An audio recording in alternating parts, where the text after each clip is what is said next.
Welcome into the show. This is Daniel Wertman coming to you live from the Dream Imagination Sports Studios. It is 8 a.m. on the East Coast. This is your 5 a.m. super early morning wake-up call out west and all time zones in between and around the world. Thanks for tuning in on this Monday morning, the first Monday of March. I don't know about you, but this year is just flying by.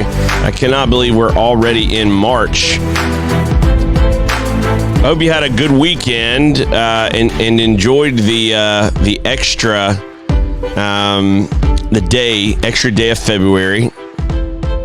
Taylor Twellman celebrated his 10th birthday this weekend, so happy birthday to Taylor. And all of you leap year babies born on February the 29th. So we had a lot going on this weekend in my house and a lot going on in the world of sports. And we'll try to recap some of that here at the top of the show. So first thing, personally for my family, we had a big event locally where we are. And in the club that I coach in, and so we had a really busy weekend. We're actually going to get into some of the things surrounding the event or part of the event that are a little bit different than, or at least trying to be a little bit different than your average youth soccer event or youth soccer tournament. We actually did some interviews with different people at the event, and so looking forward to bring some of those to you during this week. So I won't get into too much of that part of the event, but the team that I coach is a squad of 16 players. We split up into two teams for match days and play 7v7. It's a 2010 group, and so we had 6 games across 3 days, and so it was a busy week from that standpoint, weekend from that standpoint with coaching and then all of the interviews and everything else going on. So, it was busy. It was good. It was fun. The boys enjoyed themselves, and I think everyone had a good time in that regard. So that was good. We'll get into more of that, like I said, either later in the show or later this week about some of the different things that I observed throughout the weekend. The one thing that I do want to bring up, though, before moving on, is the role of the spectator, the supporter, the parent. And when you observe kids and their reactions to adults, I don't think as adults we realize the impact that we make. We as adults have a responsibility, in my opinion, to create or help foster an environment where kids love the game and they love to play the game. And, I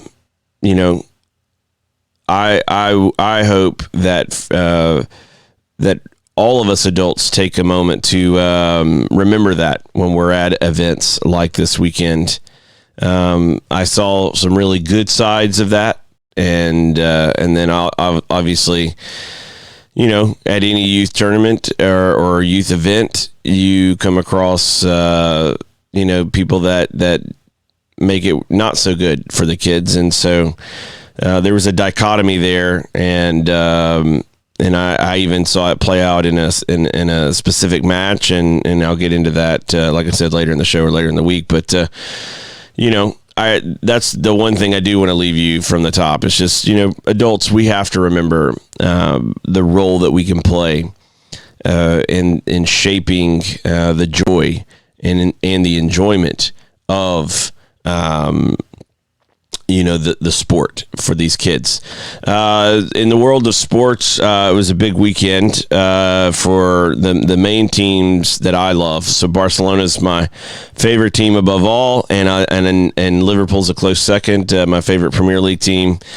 And it was a bad weekend. The only saving grace is that I was so busy with this event Friday, Saturday, and Sunday, that I didn't have time to just sit around and sulk. It was a bad weekend. Barcelona in the Clásico showed why Griezmann, again, was a terrible purchase. And they're a skeleton crew. They don't have enough. And, even though the team visually look a lot better than they did under Valverde, and I am very happy in that regard in terms of that they seem to be trying to play a certain way.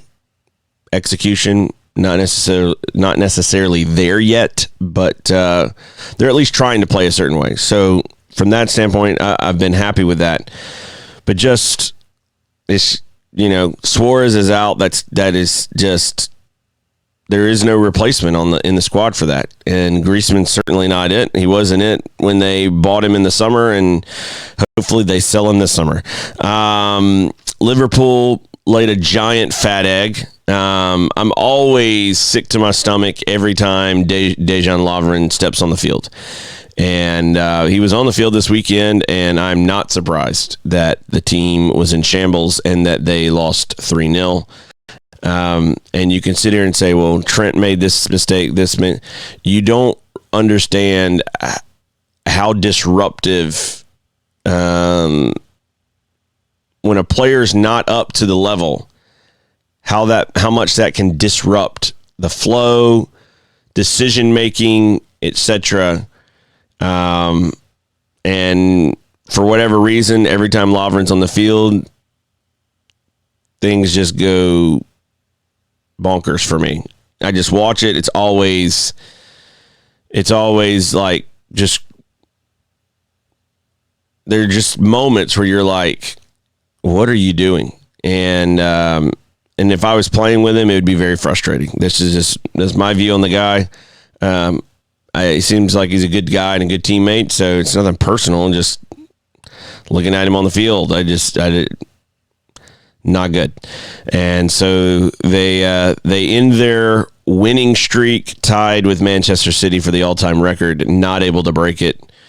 And, it is what it is. I think Klopp is probably disappointed, but yet trying to put a positive face on it, positive spin on it by just saying, look, now we can play free. We don't have to worry about all these records and streaks and garbage. Let's just go play football. And I agree. I think hopefully this does just allow them to breathe, take a deep breath, redouble down and focus on their Champions League campaign as well as the league, and just kind of getting to it and going. So that was, Saturday. El Clásico yesterday. Barcelona were undone by, a couple, misfortunes, honestly. They, the first goal, Piqué, if he doesn't make contact with the ball, Ter Stegen's got it to save it. But the deflection makes it an own goal, goes in. I don't care what the ruling was at the time. They gave the goal to Vinicius. It wasn't a goal for Vinicius. That was Piqué's deflection for an own goal. And then the last goal at the very end, when Barcelona were opened up and stretched out, Zidane makes a substitution, brings off Benzema, who, doesn't have speed, and puts in a speedy forward, and comes in and he scuffs his shot, and because he scuffs his shot, it kind of hits it into the ground on accident. You can watch the replay and see that he didn't hit it clean, but because he didn't hit it clean, that's what actually caused the bounce over Ter Stegen into the goal in a funky angle. It is what it is, and Barcelona have no one to blame but themselves. They had plenty of chances to score throughout the first half and in the match, and didn't do it. And Messi's trying to tough it through with his leg, injury, upper thigh injury. It's obviously affecting him. And, like I said just a moment ago, Griezmann is just not good enough. Doesn't fit in the team. And, it just, thanks for trying. We'll find you another home next year, is my view. So anyway, that was Saturday and Sunday for me in terms of the teams that I love to support. The coaching kept me busy, which was nice, and not able to just focus on the dread and misery. I was looking into this weekend excited. I was all happy. I was like, man, we've got a lot of matches locally that we're getting through. We got a lot of things going on. That'll be fun. We got Liverpool on Saturday morning. We got Barcelona on Sunday afternoon. This is going to be a good weekend. Liverpool are going to break the streak. Barcelona, hopefully. I'd even talked to my parents yesterday at our matches about how I was hoping to see a lot of goals scored for Barcelona and go and turn on the television and it's just turn on the match and it's just not good. So it is what it is, and we'll go on and we'll endure this tough fight that we have. But no, seriously, it was an up and down weekend from that standpoint. Locally, I thought it was really good for our guys, our little 20,010 boys. I thought they competed well. When I turned on the teams that I like to watch and root for, not so much. And then you couple that with the fact that my favorite college basketball team also ended up with a loss on Saturday. It was just a weird sports weekend for me. But it is what it is, and it just goes to show that you may have all of the best intentions in the world and best hopes and best this and best whatever, and it doesn't always work out the way you want it to or the way you hope it will, and you move on. The other thing that was a busy sports weekend this weekend, Major League Soccer kicked off their 25th season. So I'm pretty sure that if we kind of follow like insurance policy rules, maybe this change and I don't know, because everything coming out of DC, I can't keep up with. But I believe after 25, like you can't be on your mom and dad's insurance. Maybe that changed. I don't know, but. So does that mean at the end of the 25th Major League Soccer season that they can't be on U.S. Soccer's funding deal? Like they can't get subsidized anymore? Is that what we're going to do? Now you're an adult. You can finally like get off of U.S. Soccer subsidy. Is that how we're going to work? I watched a little bit over the weekend. I watched a little bit of CONCACAF Champions League this past week. I don't really see anything from a style of play standpoint and quality of play standpoint that's any different than 5 years ago. So all of the talk of the owners that we referenced last week about, we're going to be one of the top leagues in the world in the next 10, 15, 20 years, that's all just hot air. Talk is cheap. Talk is talk. You got to walk the walk out, and to walk the walk out, that means we got to have more money in the game.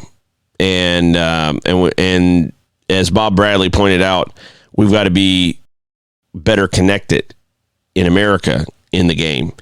And that's a way that revenue starts pumping through, all levels of the system. If we're going to subsidize anything, we should be subsidizing a system that connects every club in America. That's what the U.S. Soccer Federation should be subsidizing. Now, if Major League Soccer receives a portion of that because they are in that connected system, then great. But it should be, if we're looking to pump money into growing the game and emphasis on the game, not Major League Soccer, then U.S. Soccer as a federation should not be picking winners and losers and just funding subsidies for Major League Soccer. They should be funding subsidies for all levels of American soccer and both genders. So, watching this weekend, I know Atlanta United suffered a horrible loss, losing their main striker to a torn ACL. But in terms of just quality of play around the league, I mean, it's just not there yet. And it's not going to be there as long as we are not making the necessary investments, etc. So speaking of making an investment, if you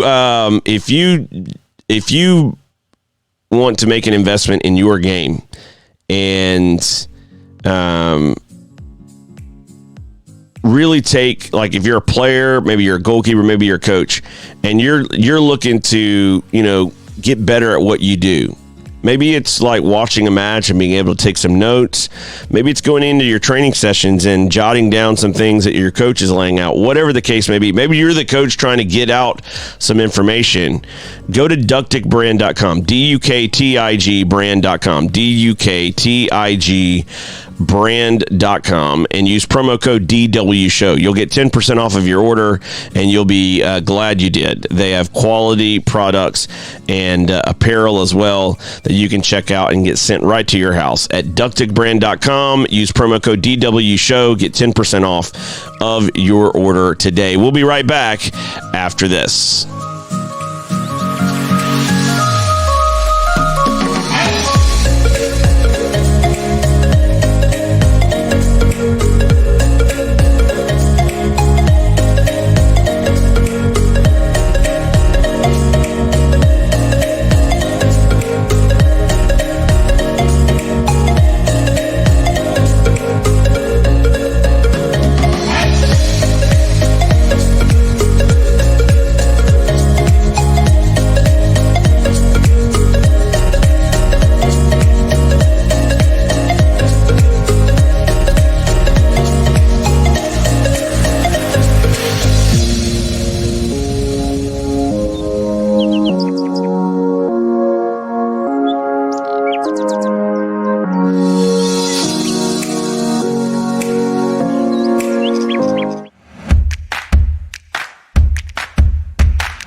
Welcome back into the show. Thanks so much for tuning in on this Monday morning, and we are pleased to be joined by the president and GM of Miami FC, Paul Dalglish. Paul, welcome to the show. How are you this morning?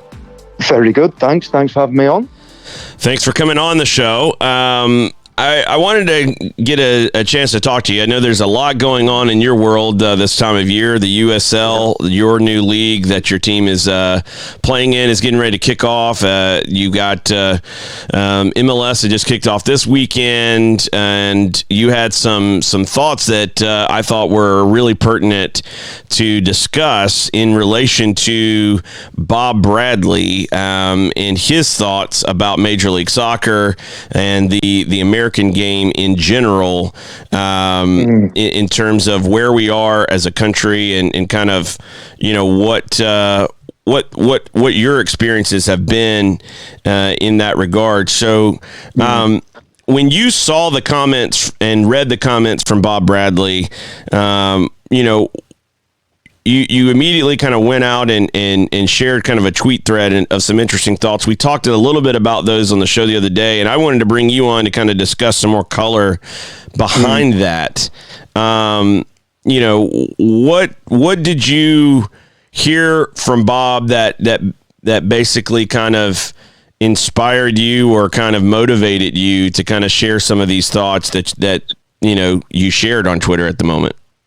Yeah, well, I was just very surprised initially that a former US national team manager and current MLS head coach, probably the best MLS head coach at this moment in time, actually came out and said it. A lot of people think it privately, but not too many people have the courage to come out and say it publicly. So it was more a surprise, really, that someone in his position would come out and say it, and then it was followed up by David Beckham as well.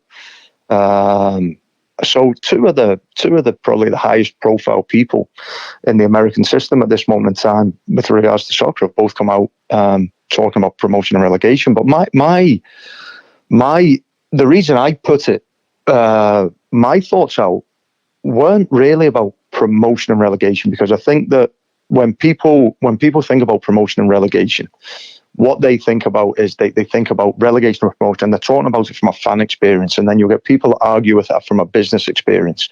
Mine was more about the technical level of it, and how the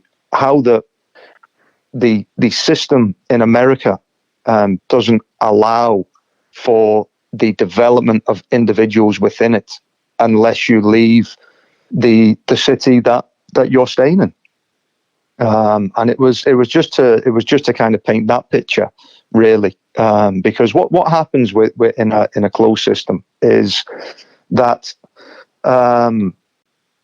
if you look at take England for example, right? And people talk about the development of the individual player. The biggest problem we have in the country at this moment in time is that the people that have the resources, because of the system they're in, to develop players are the MLS clubs. Now they can generate enough revenue through other streams to be able to invest in youth academies. And the problem with that is, if you look at the England national team, and I just took one national team as an example, there's only 10 of the 23 players in the last England national team that are from a top 16. If you look at the other 13, they're from a various array of lower league clubs and some lower Premier League teams, or teams that bounce between the Premier League and the Championship. So if you go through Pickford, Sunderland, Pope, Ipswich, Henderson from Carlisle, Ben Chilwell, Rushden and Diamonds, Harry Maguire, Sheffield United, Danny Rose, Leeds, Tyrone Mings was at Southampton, which is a great story. He actually went and played non-league. Stones was Barnsley, Oxlade-Chamberlain, Southampton, James Maddison, Coventry, Jadon Sancho, Watford, Raheem Sterling, QPR, Wilson was Coventry as well. So if you look at it, the way that the system works is that these clubs can actually invest in developing young players, and people develop at different times, because if that player is successful, they can go and they can grow with the team. Now, a lot of times now the player gets sold before they become successful or get put in a Premier League academy, but the system allows more teams than just the Premier League teams to invest in youth academies. My point being that now you have 90 professional teams, or however many it is in England, developing players, not just the Premier League teams. Therefore, the amount of players that are coming through the system are better or are bigger, much higher numbers. Therefore, you have a much better chance of producing a national team player. And ultimately, the quality of the individual player is the key to fixing football in this country. Because if you have the quality of the individual player improves, then you can sell more sponsorship, you can sell more the TV rights. Now we're going to go higher because people are buying advertising during the game. Stadiums will be full. There'll be more prize money that can be reinvested back in. Then the game keeps evolving because the US soccer is at a bit of a plateau at this moment in time because there isn't enough sponsorship money being spent on soccer, and the TV right deal isn't what it is in the rest of the world. Therefore, the money can't be invested to generate money. So for me, yes, I think that the system in America keeps safe the big clubs, which is probably what was needed to get the league off the ground. However, I think soccer now, it's not growing anymore. It's at a stage now where I believe that it's ready to make some significant changes. When you look at the lack of resources going through the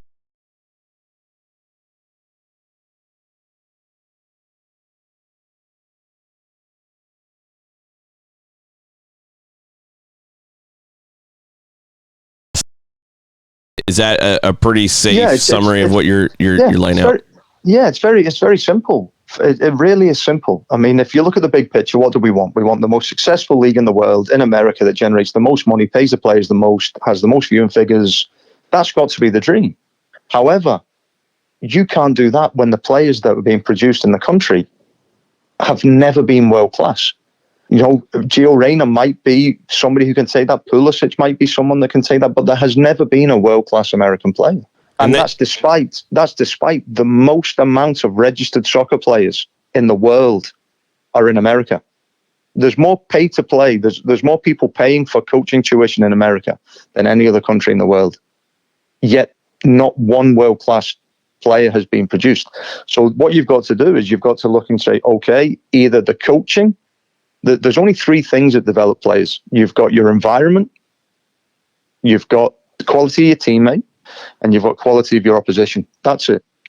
Your environment is your coach, your facilities, etc. Obviously your teammates, and then you've got your opposition. Now, your environment you're in every day. Your teammates you train with every day. Your opposition you only play against once a week. But people focus on the travel teams and you've got to play in this team to get good competition, but it's only one day a week. Your environment and your quality of your teammate is much more important because that is 5-6 times a week. When you look at even the players you referenced, even they chose to leave at a younger age in order to finish or accelerate their development, both leaving for Germany. And so to your point, those players that we have exported, their quality is coming in the latter stages precisely because they're getting out of the current system, not because they're staying in it.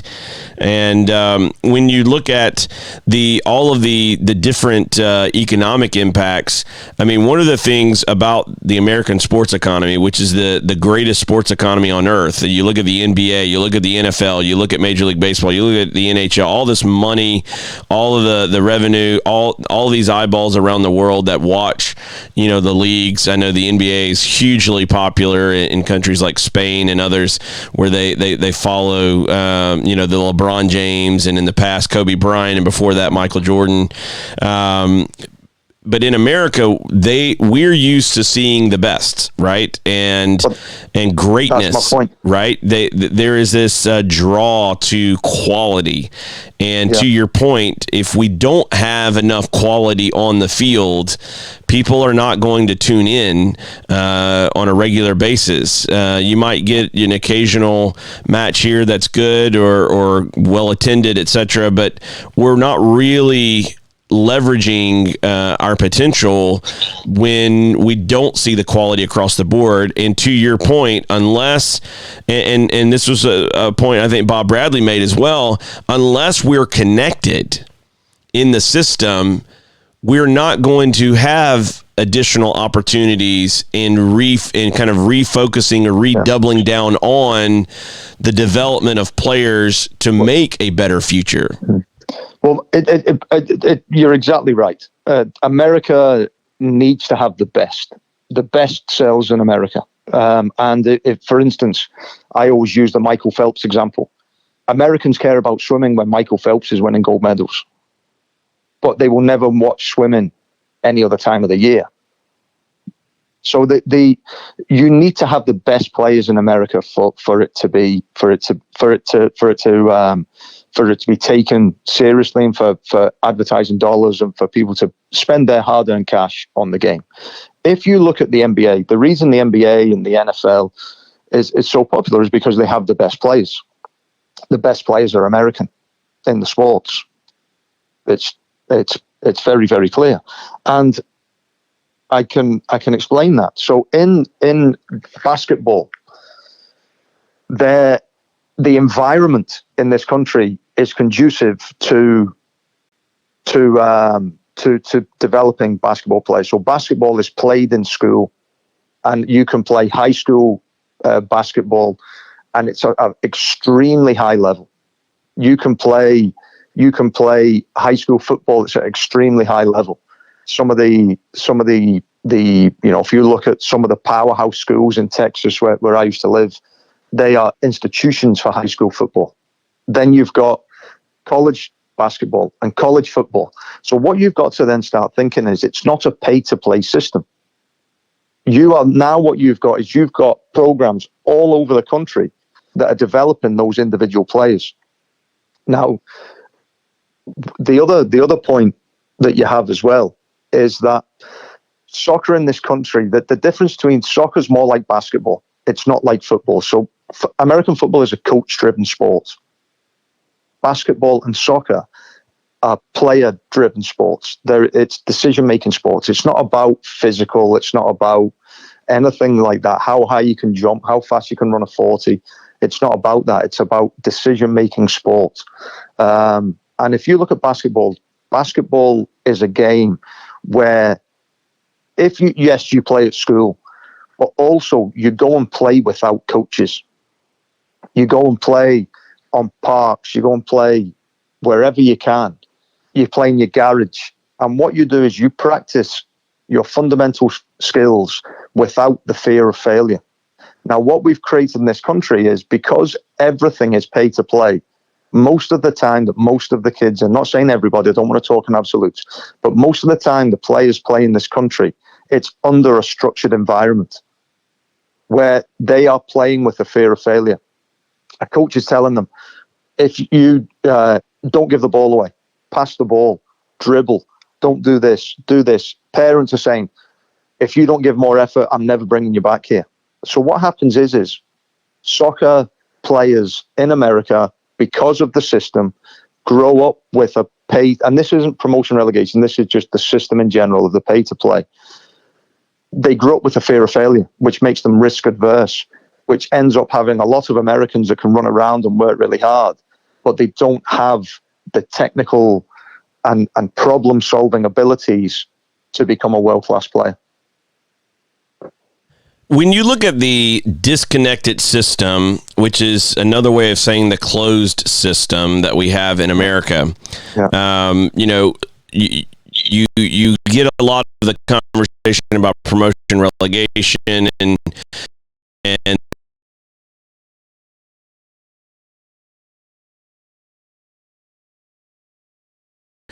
is the effect that a closed system or a disconnected system of leagues, what kind of effect that has on coaches, staff, players, agents, scouts, because in my view, it has an adverse effect on each of those different sectors in different ways. You know, and for example, with scouts, if you've got a limited Major League Soccer is kind of the be all end all, and we're only going to be in, let's say, 30 cities, and you've got a country that's a continent sized country like the United States.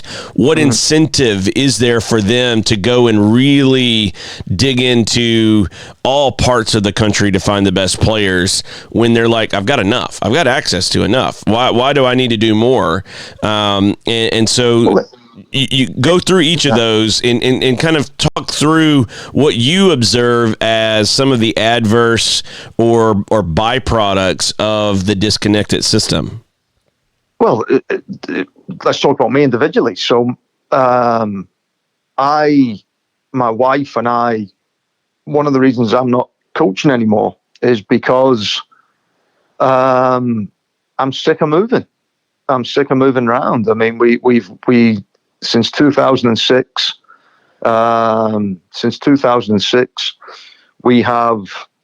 we lived in Houston, then we went to Tampa, then we went to Austin, then we went to Salt Lake, then we were back in Austin, then we went to Ottawa, then we were back in Austin, and now we're in Miami.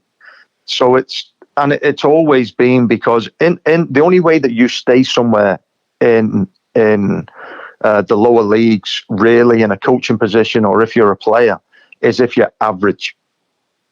You do, because if you're good, then a lot of times you will move on out of that team to another team. If you aren't good, then you'll lose your job, or the team will get rid of you as a player. So if you want to be successful, you cannot. And what it does is creates a selfish mindset. So then you're using that club to promote yourself rather than you trying to promote that club because you can grow with the club. So it creates a totally different mindset, the system in America, when you're working in the lower leagues. And just for clarity, I have coached recreational soccer. I've coached competitive youth soccer. I've been a technical director at Lone Star, which is a huge club in Austin. I've worked in the Houston Dynamo Academy in MLS.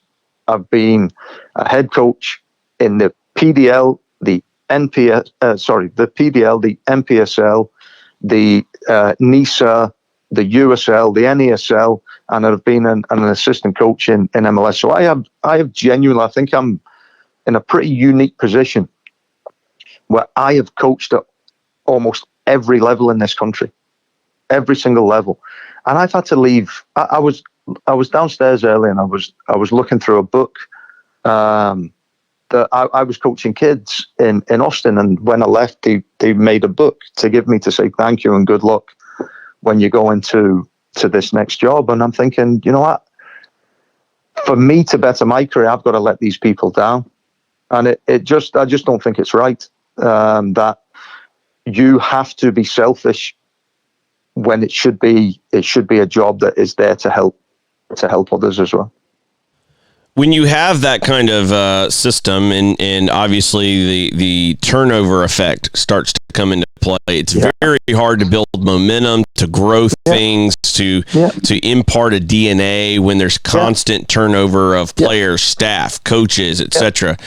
What have you seen in dealing with players that you've coached? How has that made your job either easier or harder? I'm assuming probably a little harder to build kind of a team DNA, a good team culture when you're always kind of wondering, okay, is this player even going to be around in 3 months? Yeah, well, it's that's tough. The other thing that's tough is, with it all depends. It all depends. In the American system now, one of the great things about the American system, and I know it gets a lot of stick, is the college the college soccer system, because I came through a system in England that you turn pro at 16, 17, and you don't have a college education to fall back on. And the failure rate of youth soccer players in England that go to the professional academies is so high that these kids put all their eggs in that basket. And clubs do a good job now of giving the players education, but it's not a college education. And then you're scrambling if you don't make it with what you're going to do next. Whereas the college system in America is a great thing for 99.9% of the players. Because what it does is it gives you a fallback option if you don't make it as a top professional player that can earn enough money over 10, 15 years to sustain you for the rest of your life. But what it does in terms of football, and we're talking about creating that true world-class player that America hasn't yet produced. When things get hard in the lower leagues, there are players that will think, I can earn more money with my college degree than what I'm earning playing soccer. And it's happened in MLS as well. Because the money isn't in the game here for the majority of players, players look at it and they go, you know, if I got a degree, I could go and work in an office. It wouldn't be this hard. And I can earn a lot more money than what I'm earning now. Or maybe the same money, but, you know, it's going to be something that I can do for 30, 40 years. That kind of, you know, and if you then relate that to football, you know, the difference between the top player and the player that doesn't make it is normally down to mindset and drive and hunger. When you are in this new role as president and GM, after having coached Miami, now you've taken on this new role. What are some of the things you're looking to try to do with your club locally to build a you know, as much as you can? I mean, obviously the system is what it is right now, as dysfunctional as it is. Everyone's got to figure out a way to try to work with it or deal with it. What are you trying to do to kind of try to find some ways to alleviate some of these issues, or place a focus on player development in your kind of microcosm or micro situation inside of the system?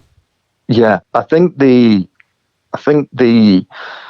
challenge you have, as you said, is that the system is what it is. But it as a club now, what we've got to do is I think that the biggest change really in mindset that we're going to try and have is we're going to go away from being a franchise and try and be a community asset. So what we're going to spend a lot of time trying to work on improving our existing academy, but not only our academy, but partnering with as many programs that want to use the resources that we have with our first team, be it players, coaching staff, our first team game, if it benefits them.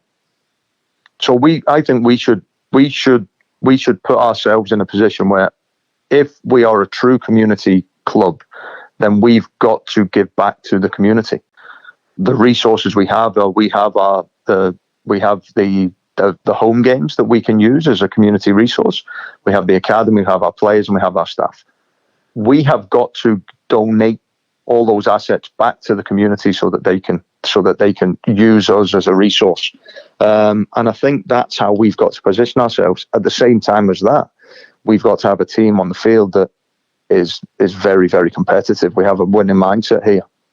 But winning for us isn't just what we do on the field. It's what we do in the community. And it's certainly it's got to be a selfless task, because we are not an MLS team. So we can't behave like an MLS team. So we've got to be true grassroots, true community. You've got to be able to touch and feel Miami FC at every level, and have interaction. No barriers, all inclusive. And that's what we're putting in place at this moment in time. It will take time. But that's how we've got to see ourselves. That's how I see lower league Division Two teams is community assets. So for let's look at clubs in the country that aspire to be what you're talking about here, a community asset. Yeah. Could you give a specific example of something that you see as a way to build a connection and a bridge to the community, a way to get deep into the grassroots to build those kind of generational relationships? Yeah. Well, the first thing you need is facilities. First and foremost, you need somewhere to do it. We've got to. I think I saw a great thing with Target that we're building soccer fields. There's something during the MLS broadcast last night that Target were committing to making 100 fields by the end of 2020. Now that is amazing, because again, that just gives a player somewhere to play. So I think first and foremost, you need facilities, then you need opportunities. So we're going to use our players in our academy. Our assistant coaches with the first team are going to work with the kids, so the kids are going to get the same experience as the first team players. Now, I'm not going to say that they're going to use the same training sessions, because a lot of the players in our academy, that wouldn't be the right thing to do, to give them the training sessions that the first team do. But they are going to feel as important as the first team players, because we're going to have first team players and academy players out at our academy on a regular basis. Also, the amount of players that we have is critical to creating a good academy. Because if you look at FC Dallas, FC Dallas is probably the shining light of academies in the country. But the reason FC Dallas is so successful is not because of what really happens at the top, but what happens lower down in the pyramid. So they have a massive youth program that funnels in to that player at the top. And what that player at the top is, it's a byproduct of all the good things that are going on at the bottom. So one of the things that we said, we've got to be all inclusive.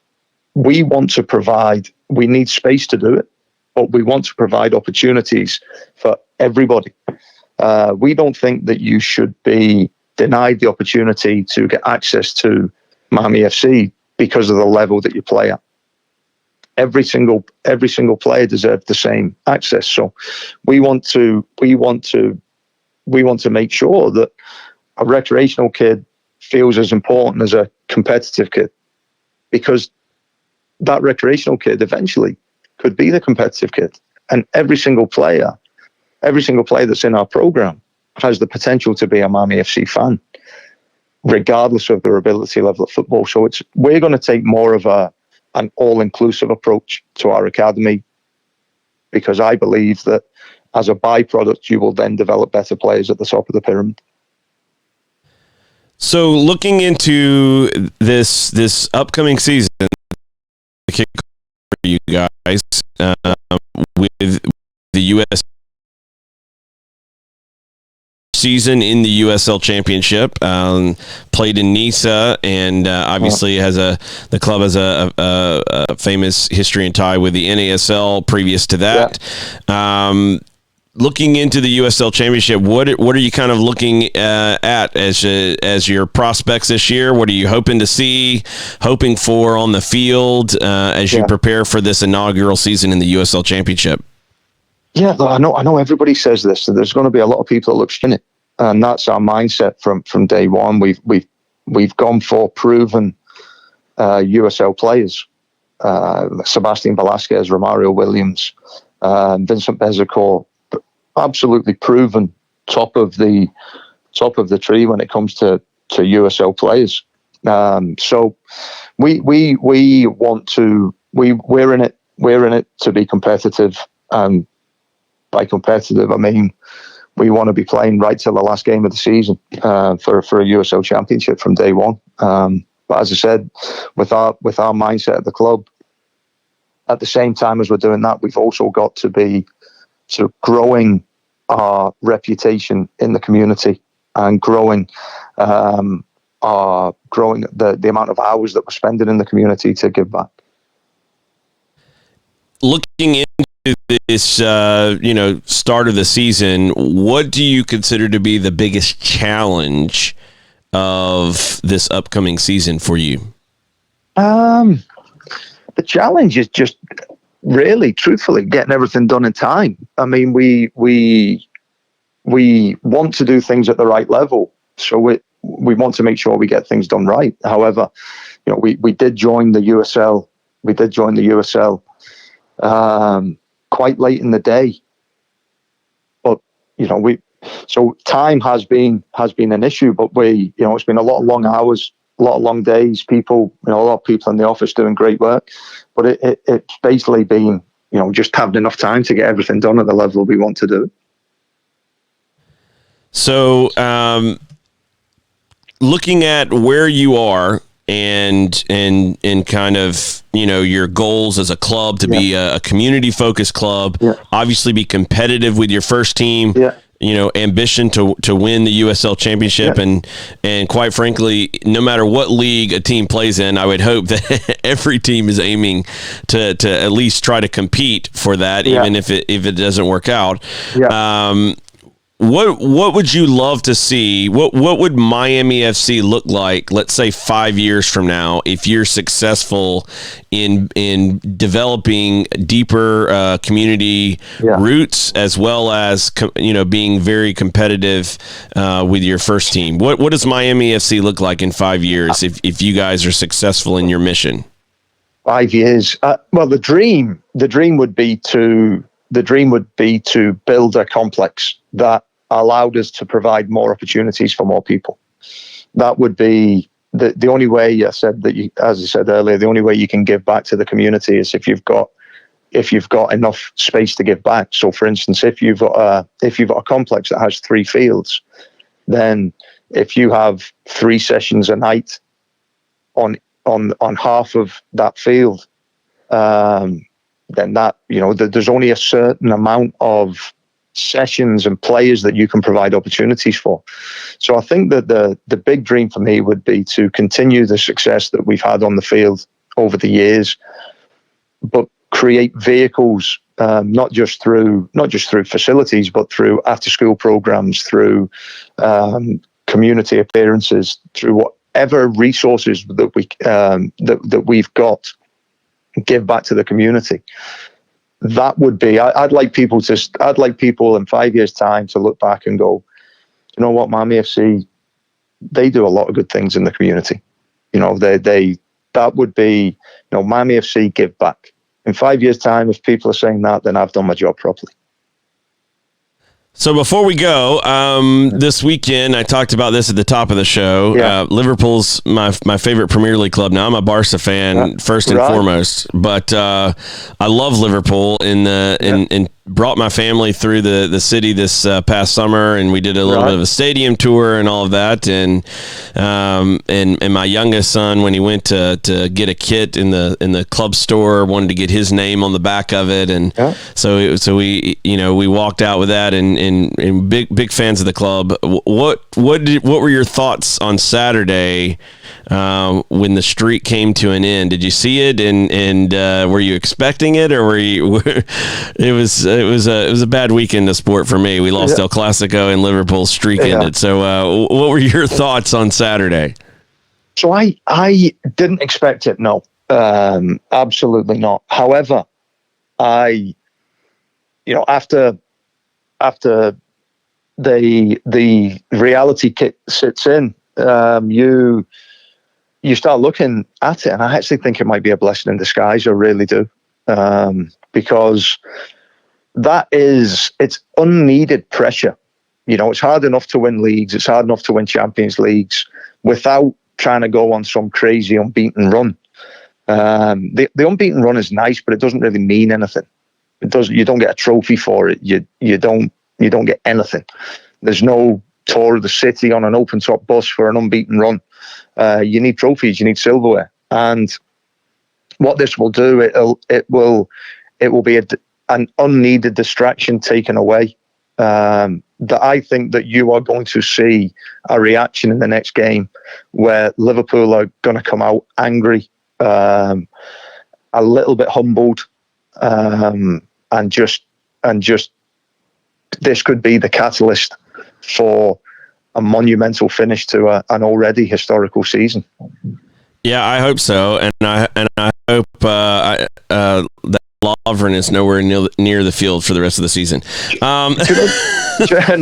Listen, Lovren's. I think everyone. It's people like to blame people, and there's Liverpool fans. There's a lot of fashionable things to say, but listen, there was a lot more people on the pitch than Lovren. I don't think it was a good performance by anybody, even the guys that have been playing week in, week out, every game, world teams of the year.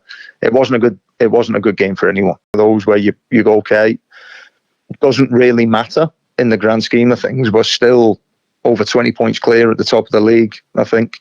We're still in the Champions League. All is good.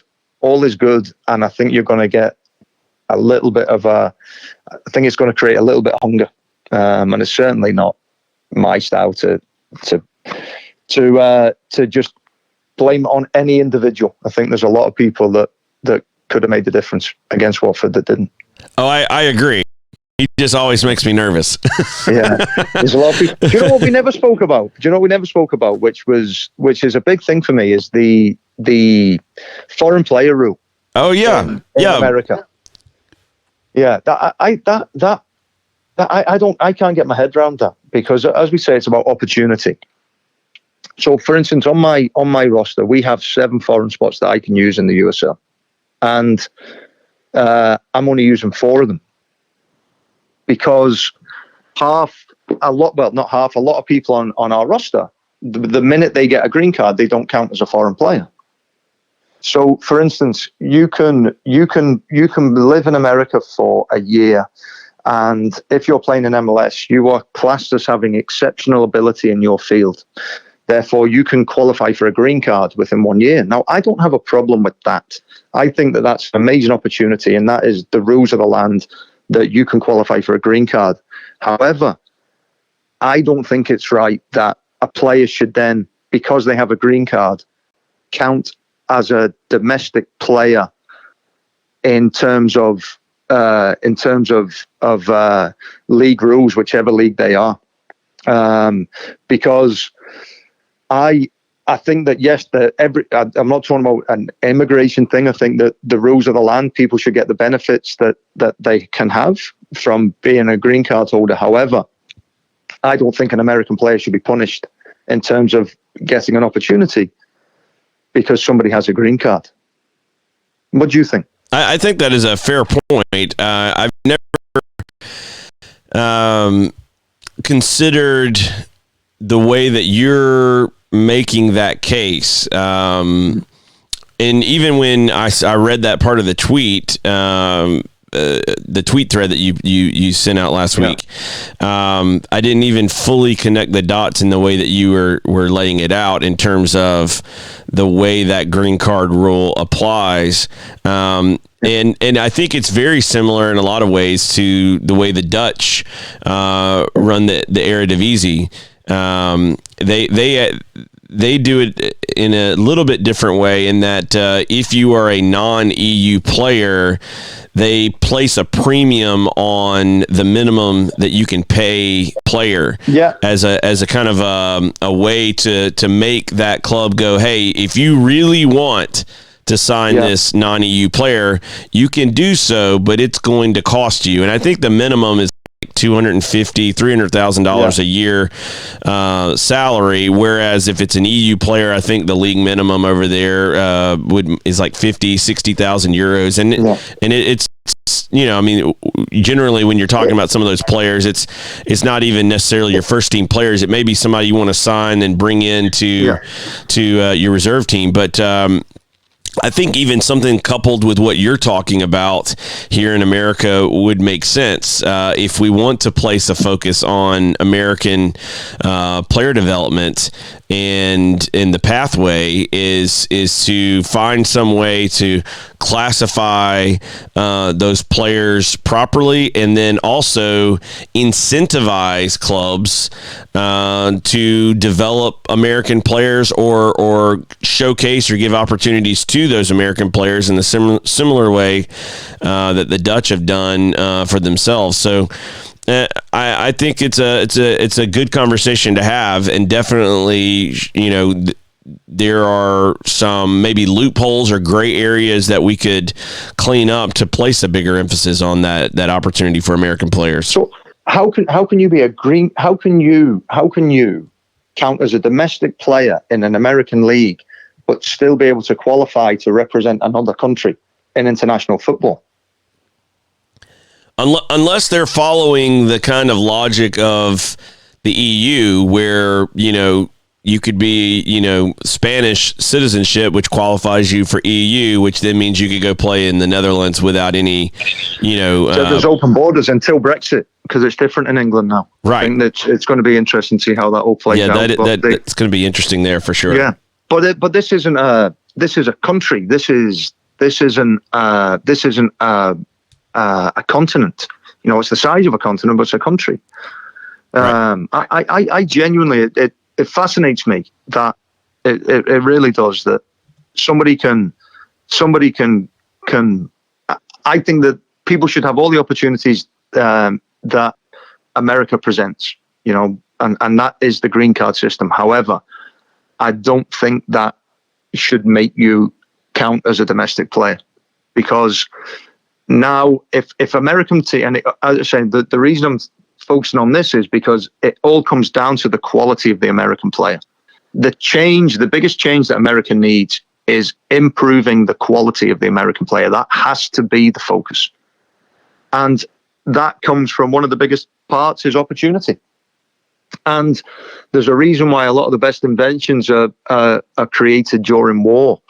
It's because it's necessity. It's desperation that things get remarkable things get done. And if all of a sudden American teams are looking, going, I need to play American players, pretty shortly afterwards, the quality of the American player will improve.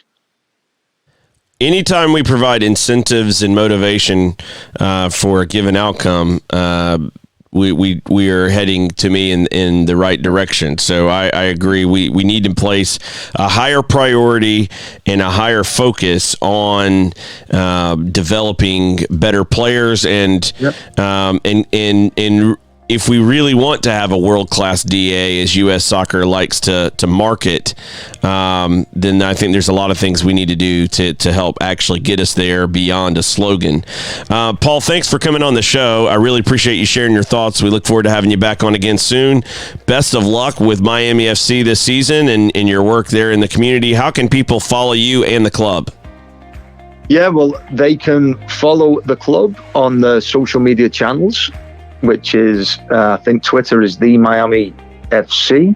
The website is miamifc.com. And I think the Instagram is at the Miami FC as well.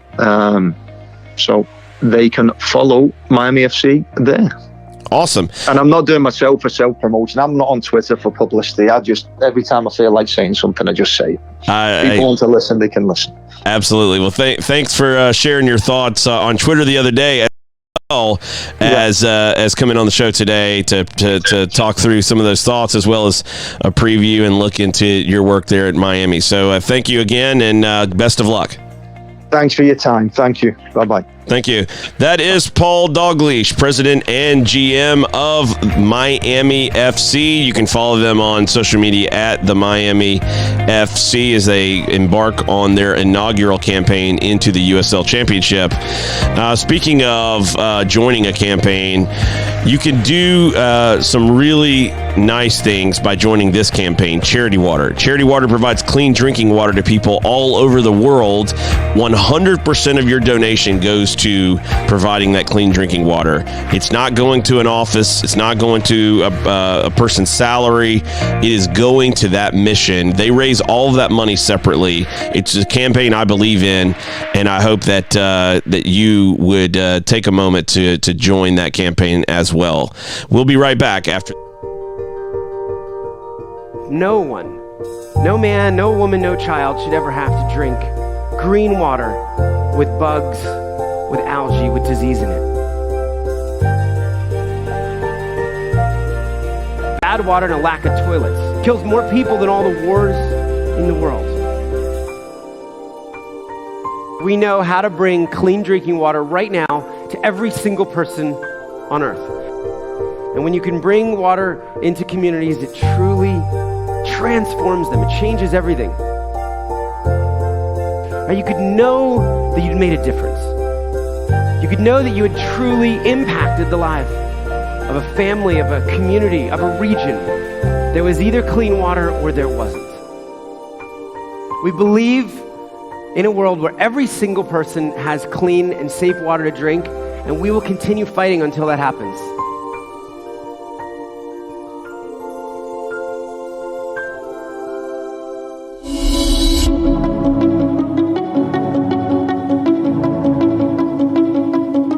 Big thanks to Paul for joining the show and for coming on and spending some time with us today. I hope you enjoyed that conversation. I certainly did. And, the thoughts that we were talking about player development, quality, etc., these need to be at the forefront of the conversation within U.S. soccer. How do we get better on the field? Everything else that surrounds that will be better in the long run because of that improvement. So thanks to Paul for coming on and sharing his thoughts. You can watch the show always on begatv.com, begatv.com, at Daniel Workman on Twitter and Instagram. You can watch the show on danielworkman.com, on facebook.com/WRKMN, or on Twitter. So thanks for all of the views, all of the comments, all of the feedback, etc. We really do appreciate it. We look forward to seeing everyone again tomorrow.